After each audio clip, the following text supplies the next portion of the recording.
An article here writes that before about 5,000 years ago, Egypt was divided into two separate societies.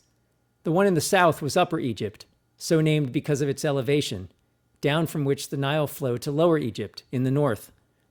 Around 3100 BC, Upper Egypt was ruled by a king, Narmer, also thought to be called Menes, who conquered Lower Egypt and united the two societies. This began ancient Egypt's first dynasty, the rule of both lands by a single king.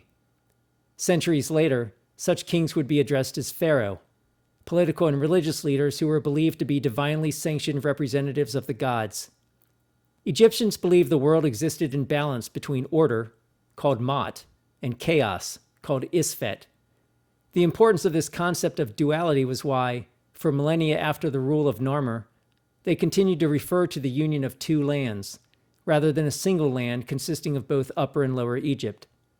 For instance, as unifier of both lands, Narmer is depicted as wearing separate crowns, the white crown, or headjet, of Upper Egypt, and the red crown, or deshret, of Lower Egypt.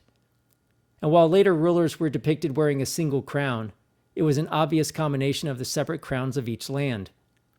Archaeological evidence during the time of Narmer is scarce, so I am left to imagine designs proposed and rejected for a new crown for Narmer to signify his rule over both lands.